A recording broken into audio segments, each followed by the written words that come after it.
everyone, and welcome back to the Beauty Topics podcast. I'm your host, Chantel, and if you guys don't know, by trade, I am a makeup artist and a hairstylist. It's something I've been doing for years and years and years of my life. I truly love what I do. I'm very, very passionate about it, so I'm very blessed to be able to get up every day and do something that I love, so it actually never feels like work. So I think that's just kind of something that I wish everybody could find in life, find something that they're super passionate about and be able to make it their career so they never really feel like they're getting up and slaving away at a job. So anyway, I've gotten this question quite a bit from a lot of people. They were just asking me different things like, hey, what are some absolute staples that you have to have when you're like starting a makeup kit? So I just kind of wanted to go through a few like super basic things that you should always have with you if you are starting your makeup kit, especially if you're just getting ready to graduate from like cosmetology school, or maybe you're working at a counter at Mac or something like that, and you're finally being able to kind of like take the leap. You kind of like swallowed your pride and be like, screw this, I'm going to go out on my own and do this. So I just kind of wanted to show a few things that I constantly keep in my kit that I'm always like replenishing and repurchasing because I use them pretty much on a daily basis. Because to be honest, when you work for yourself, you kind of never have a day off. It's as much as I try to schedule like an office day and things like that, it always seems to get interrupted. I mean, I typically don't have a day off. Sometimes I'll have half a day off here and there. But if I want time off, I really have to like hard down, go on my website, block off some days, or, just really take the time to schedule myself off and be like, I'm specifically not going to do anything in these days. And then I always start off saying that. And then one of my really good clients that I've had for years or something will shoot me a message and be like, please, please, please. And I usually cave and do it because I am so grateful and thankful to all my clients that I have had over the years, because like they can choose to go anywhere or choose anyone and they keep coming back to me. So I'm actually honored. So I do typically try to squeeze everybody in whenever I can when asked. But anyway, getting back to some kit staples that you must have that I can't live without, that are always in my bag no matter what. So first off, alcohol. Like this is 91% isopropyl alcohol that I have right here. This is just one that I purchased at Target. I get them at Target, HEB. I either get 91%, 99%. I always try to find a really high concentration of alcohol just because I like to disinfect my makeup with this, my lip liners, eyeshadow palettes. I'll typically put it in like a mister bottle and I'll spray things down in between clients. And I like the 91% because it's like fast drying. I know most people, as long as typically if you have 70% or above, that's considered pretty good. I personally like to keep it with the 91. I just feel safer with this, and it is so quick drying that I can get right to my next client with no issues. So love that. I buy huge containers of it. This one is a 32 flowing ounce. It typically runs about $4. So I go through this quite a bit. I always have pretty much a full 32 ounce plus a mister bottle because I always want to make sure I can refill as I need to. So I never want to be without that. Another thing I typically keep in my kit is like Lysol wipes. Just because you're going in different venues, or you may be setting up in someone's home, or you may be setting up in a photography studio, and you want to be able to kind of just like wipe down the area that you're going to be using, maybe wipe down the chair, anything that you're going to be touching. You want to kind of like clean everything up before you start and even after you leave. It's always nice and polite to leave the area in the way you found it. Like if I'm working at a studio and I'm rearranging things to make room for my kit, I'm typically going to put those things back the way that I found them. I don't ever want to like leave something in disarray or something like that. So I love to have some Lysol wipes on hand. That way I can wipe everything down as I go. And then also sensitive skin, fragrance-free baby wipes. This is another one of those things where it's like always, always, always have them in my kit, just because different people have different skin sensitivities. So let's say someone may have sat down and they have a little bit of like maybe residual makeup from the day or something like that. I at least want to kind of wipe over that with a nice sensitive skin, fragrance-free baby wipe, or a nice water wipe to kind of cleanse the skin. Maybe use some micellar water, which is another thing that's always in my kit. This is the Bioderma kind of mini size of the micellar water that I always keep in my kit, just in case, because you never know. Someone may be like just got home from work and they like need their makeup done, and they maybe don't have time to jump in the shower. So I'm like cleaning their face from scratch, and so I can start over with a fresh, clean base. So I always like to have baby wipes on hand, and it's just good even just to be able to wipe my own hands down in between clients. I love to have these. And the micellar water is just a staple. You got to have some micellar water in your kit to kind of help keep things sanitary, be able to maybe put this on a nice silk pad to be able to wipe down a client's face if need be, remove maybe some residual mascara, because some people have a hard time removing waterproof mascara and things like that, and you don't want that residual makeup left on the skin. So this is super duper helpful. I just love the Bioderma one because it doesn't cause any eye irritation or any burning or anything like that.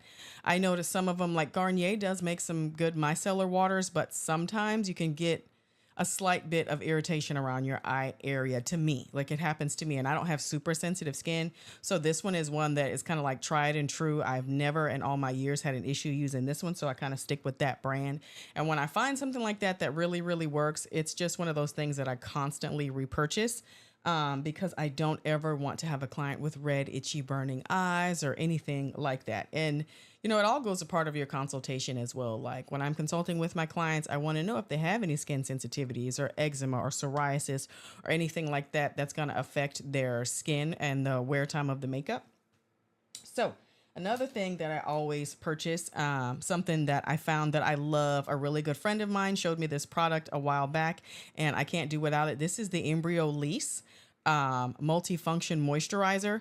This is fantastic for sensitive skin. It is great as a makeup base. It's great as a moisturizer. It's great to thin out thicker foundations if you want to make like a tinted moisturizer for a client if they don't want super full coverage, because I'll typically, like, I can mix this with some Estee Lauder Double Wear, for example, and make a really nice like medium coverage tinted moisturizer.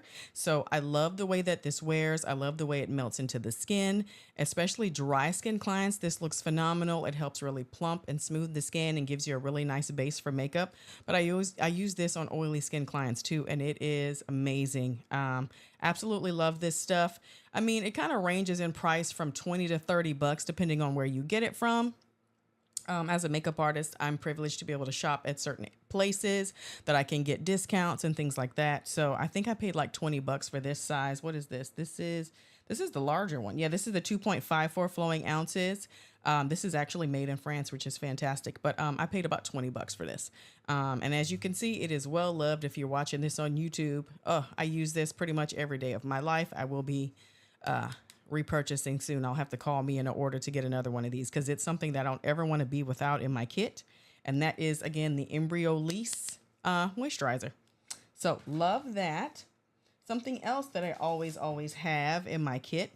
This is the First Aid Beauty Facial Radiance Pads. This is the smaller size. It comes in two sizes. This is the 28 count. I think there's like a 60 count or 68 count, something like that. So this is really good. It has glycolic and lactic acids in it. It's a gentle exfoliant for the skin. Sometimes you may have a client, let's say they have kind of like those dry patches in their forehead area. I see that a lot. So basically even if you do a moisturizer, sometimes that moisturizer is not going to sink in and do what it needs to do because that dead flaky skin can't absorb it. So this is fantastic to have in your kit. So that way you can do a nice gentle exfoliant all over the face just with a pad. So that way you can kind of remove some of that excess dead skin. So when you are ready to lay your base down onto the skin, it lays down really nice and pretty. So love these. And my girl, Jo, she knows who she is. I absolutely love her. She put me on to both of these. This is something that she always had in her kit. And I love the way that her client's skin always comes out. The skin is always skinning when she does it. And so I absolutely love that. So I said, you know what? I'm going to start stocking my kit with those. And I've loved them ever since. They're phenomenal. This facial radiance pads, same thing. I think it's about maybe $10 to $20, something like that at Ulta. Typically is where I purchase these. And I will, grab a coupon and get another jar. Like I said, $28. It is definitely time for another jar. I think I've got 2 left in here. If you can see this on YouTube, it's literally just a soft little, almost like a little cotton round that has some texture to it. And it's phenomenal. Massage it onto the skin and then massage your moisturizer right in. Goes on seamlessly, helps with all the dry patches. All that stuff is gone and out of your way, thank goodness, because dry patches are the enemy of some good foundation-based makeup, okay? Okay, next up, another thing I love to have are hydrating gel masks, the little eye mask. These are from ColourPop. This is the Chill Sesh hydrating eye masks. And so they're the cute little mask. You know, you have your little scooper that it comes with, and you scoop out your little eye gel. Looks like this. These are like a really pretty, like little light purple color. And basically, they go underneath the eye area. They have some serum, some really hydrating serum. And so you basically just press that in. And I'll let that sit on the skin sometimes while I'm starting to work on their hair, curling their hair and things like that. I will go ahead and let that be soak under their eyes and let them reap all the benefits of that, because concealer lays down so much better on a nice hydrated under eye. So I love to have some under eye gels to kind of press into the skin. And then once I remove those, I really want to press that leftover serum into that under eye area so it's really soft and supple and perfectly prepped for some concealer. Because a lot of people, that's their main concern. They're like, oh my gosh, I don't like concealer because it creases on me. One reason is possibly you're using too much concealer. A dot or two will do you. Concealer is highly, highly, highly concentrated. Typically, concealers are very full coverage depending on which one you're using. So if you are finding that issue, maybe you need to use a concealer that's a little bit more hydrating as opposed to something that's super matte. But of course, hydrating that under eye area first using an eye gel patch or an eye serum, that's going to help so much. But a couple dots of concealer on once that's all set into the skin, and you should be good to go. Blend it in with a nice sponge or, hey, your finger. Great tools to blend in concealer. Really helps everything melt into the skin really smoothly. So just a couple tips there. So always have that in my kit. Another thing I always have in my kit are some really good disposables. So I love to have some lip gloss wands, some lippy wands, and also some mascara wands. Okay, if you have a makeup artist and they are just opening lip gloss and just putting it on your lips, you need to run. Stop them. Do not let somebody just go into a tube and rub it on your mouth, because if they've rubbed it on your mouth, Lord knows who else's mouth they've rubbed it on. You need to run for the hills. If you see someone opening a mascara and using it straight on you out of the tube and they don't immediately throw it away afterwards, you need to run. You need to wash your face, because that person is not clean. I'm sorry. I'm just speaking facts. It just is what it is. They should absolutely be using disposables. They shouldn't be double dipping. If it's gone in once, it shouldn't go back in again. That is it. Same with the lip wand. If it's gone in that lip gloss tube once, it cannot go back in there again. I prefer to like scoop everything out and put it on a metal palette. That's my thing. I scoop everything out, put it on the palette, and then I'll go in with my lip gloss wand on my palette and paint on the person's lip. Mascara, but it's literally one time in that tube. Do what you need to do, throw it out. If you need to do another coat, you grab another mascara wand, okay? I have seen makeup artists, and I use that term loosely, take a concealer, open it up, drag it under those clients' eyes, squirt it, twist it right back into that tube, and put it back in their kit. And that kind of stuff just legit makes me want to vomit.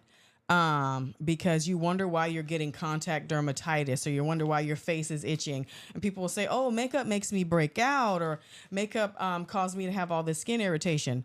I mean, if you didn't do it yourself using your own products and you used a makeup artist, keep your eye on them. Maybe they have a dirty kit. That's just facts. Maybe they have a dirty kit, or they're using some really cheap products, some really cheap ingredients that don't agree with your skin, because they didn't verify with you what your skin needed, what you were sensitive to from Jump Street.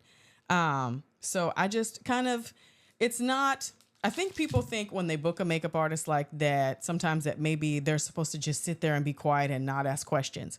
If you want to see what's in someone's kit, they should be open to show it to you. If you want to know what I'm using on your face, primer, lipstick, powder, any brand, any product, I have no problem letting the client see, hey, I am using ColourPop eye gels. This is how they come. I'm going to open it up. I'm going to take one out with the tweezers, place it on your eye, close the rest back up. Like, your makeup artist should be an open book. It shouldn't be a situation where they're trying to hide products from you, or they're opening things straight out the tube and touching it to your face. You should be able to get your questions answered, know what's being done to your skin, know what's being applied to your skin, how long it's going to last, the order that they're putting things on. They should be talking you through it.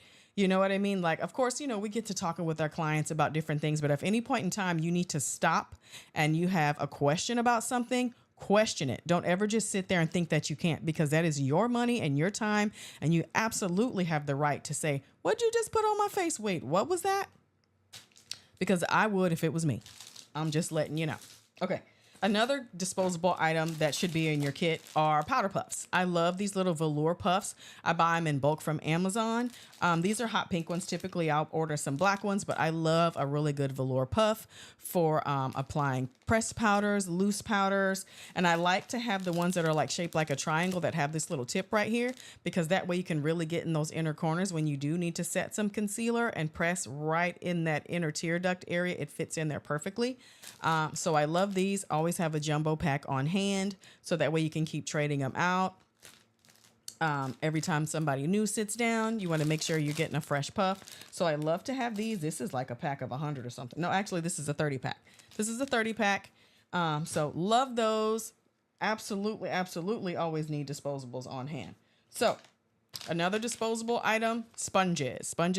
Now, I switched to the Paw Paw sponges from the AOA Studio store quite a long time ago, just because beauty blenders, they're great. I love them, but they're so expensive. So to be paying $20 a pop for a sponge, it's just kind of not that cost effective when you're a makeup artist, because you still need to be profitable, because this is, of course, this is our job. This is how we make a living and pay our bills. So paying $20 a sponge, you know, it's just, it really adds up. And honestly, the texture of this specific sponge is so nice. You can get a pack of, let's see, you get a pack of 6 for $10.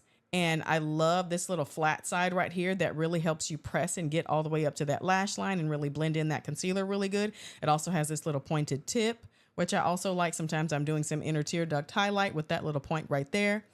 And so I love to just pick up, I buy these in bulk. I'll buy like 10 packs at a time. And they do clean up really, really nicely if you have a really good sponge cleaner.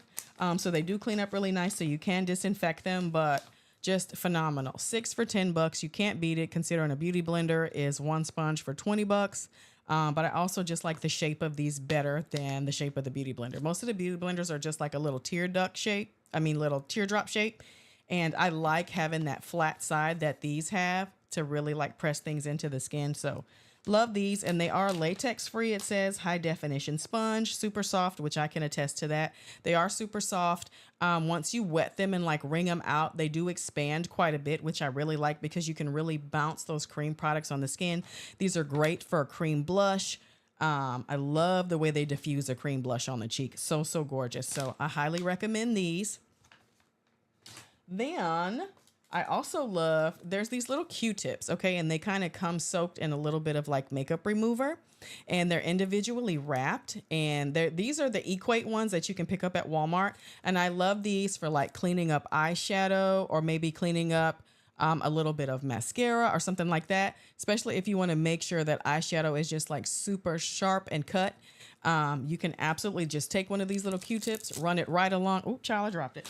Run it right along that little lower lash line and flick it out and make the most fabulous, smooth, seamless cat eye look you've ever seen. So I absolutely love these. You can get like a pack of 50 for like $5 or something like that. So these are super duper nice. They are double ended. So you got each side that you can use. So one side for one eye and one side for the other eye. So love those. Great to have in your kit. And then I also highly recommend a lip mask. This is the Laneige one. I think this is the cotton candy one though. So this was like a limited edition Laneige mask. This is the cotton candy one. I love it. I also have the gummy bear one in my kit. But sometimes clients sit down, child, and those lips is a little dry. They didn't get their water in. So we might have a little bit of crusty lips. So while have the eye gels on, I like to slap on a little bit of a lip mask, because that's super helpful. So let's soften those lips and let's get those under eyes hydrated. Let everything kind of soak in while I start to prep that hair for the style. So love to have a lip mask on hand. These are fantastic to have for softening up the lips. Just got to get your favorite one. I like the Laneige ones because they smell really good. Clients enjoy them. They enjoy the process. They like to see the products, the pretty colors. So it's kind of like a whole experience. When someone books you as a makeup artist and they're paying you like $150, $200, $300 to get their makeup done, I feel like the least you can do is have really nice products for them to smell and to see and to be able to have questions about. I just think it's just a part of the whole experience. Like if I'm paying a hairstylist to do my hair. I'm paying her $500-$600 and she pulls out a bunch of Suave. I'm going to be a little bit pissed off because if that's the case, I could have went to the grocery store, got some Suave and did that myself. Okay. So I feel like if you're providing a luxury high-end experience, your clients expect to see nice luxury products and, you know, luxurious things used on their skin because this is a treat. People don't typically do this every day. This is a treat. This is their wedding day. This is their prom. This is homecoming. This is a photo shoot. This is a maternity shoot, family portraits, you know, all these different things that I do hair and makeup services for. It is a treat for them. Okay. So treating yourself is not Suave. Okay. That's not what it is. I'm sorry. It's not that I'm knocking Suave, but if I'm paying for a service and it's supposed to be a luxury experience, I do expect more than that from the person that's providing the service to me. I would expect more. Okay. So another thing, always have on hand, good old hand sanitizer. This is the Champagne Toast Antibacterial Hand Gel from Bath and Body Works. Love it. It's good stuff. You get a nice, good size. It's not that expensive. Yeah, this is $7.95, but I had a coupon, so I got this for free. But I love a really good smelling hand sanitizer because for one, I'm using it on myself. A lot of times the clients would be like, hey, can I get a shot of that? And I always want to have some on hand with a nice pump that I can place up on the station that I'm working at so people can come by and use some if they need it. And it's always nice to have one that smells good whenever possible. It's just kind of a part of that whole sensorial experience to have things that smell good. So love that. And then lastly, there's a couple of different styles of eyelashes that I'm just absolutely obsessed with. I always keep this, especially in my bridal kit, because my brides typically go with one or the other of these two styles because they give a really nice soft glam look. They're very comfortable to wear. They really open the eye up and they just look so, so pretty on camera.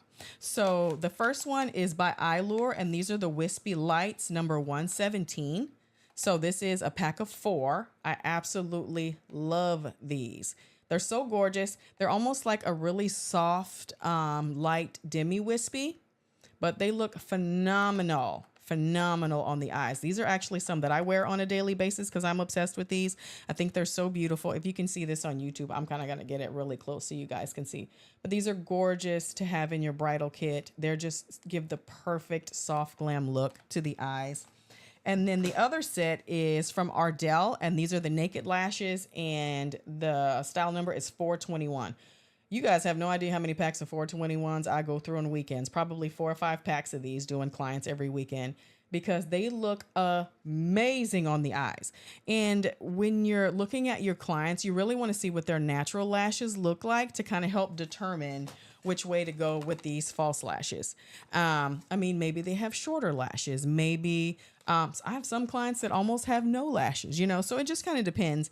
To kind of determine the best fit for them. And then you also want to trim them. Okay. You want to trim these lashes to make sure that they fit your client's eye perfectly. If your client is rubbing at their eye, poking at their eye, it's like, okay, it's too long. I've seen makeup artists who don't trim lashes at all and they just stick them on and you got lashes hanging out to here. I've just seen a lot of things in my career, a lot of things that have made me cringe. So it's just, I just want to put the information out there. So if you have a question, yes, of course you can cut your lashes. You can trim them to fit your eye shape. Test it out first. Pop it on your lid without any glue. See how it looks. See if it's poking anywhere, if it's uncomfortable. You want the lashes to go along where your lashes are. You know, if your lashes end here, you want those lashes in here. You don't want lash hairs hanging out to here, okay? And your lash ends here at the end of your eye. So just make it make sense, people. Trim them to where you need them to be size-wise for your eye shape. And get you some really good quality lashes, some good quality eye safe glue, not hair glue. That's another thing that I have seen. Okay. If someone comes at you with some hair glue and they're putting it on lashes, run for the hills. Don't allow it. Say no, because I have heard horror stories of people saying somebody put hair glue on my lashes and stuck them on my eye. That's not what it's for. Use eyelash glue, please, dear Lord. Bare minimum, at least get the Kiss aloe vera lash glue. It's really good. Eye safe, formaldehyde free, lasts a really long time. It's phenomenal. It has a nice painted, paintbrush on the end, so you can kind of just do one nice little swipe along that lash and count to 30, let it dry, get a little bit tacky, place it on, no issues. I've had brides say their vows, they've cried through it, it has stayed on, never had an issue, I've never had a complaint. So once again, that is the iLure number 117s and then the Ardell 421s. Always have these in my kit. Staple lashes, fantastic. Trim them if you need to. Please trim them if you need to, okay? Don't have your clients walking around with watery eyes. So that is it, you guys, for a few kit staples. I hope this was informative and helpful for you. I really enjoyed making this, actually. I kind of just grabbed some stuff out of my little tote bag that I bring to every job that I go on. So this actually wasn't that hard. There will be a part 2 and part 3 coming just because it's been highly requested. So this is just part 1, some staples that I feel like everybody needs. So kind of find your own version of what works for you, but just make sure you have some disposables in your kit, okay? Please and thank y'all. Thank you guys so much for checking this video out on YouTube, for checking me out on Spotify, iHeartRadio, wherever you get your podcast. I greatly appreciate all the love and support that has been shown to me in this podcast over the past year or so. It truly has meant a lot to me. So thank you guys so much for the support once again, and I will catch you in my next one. Bye-bye.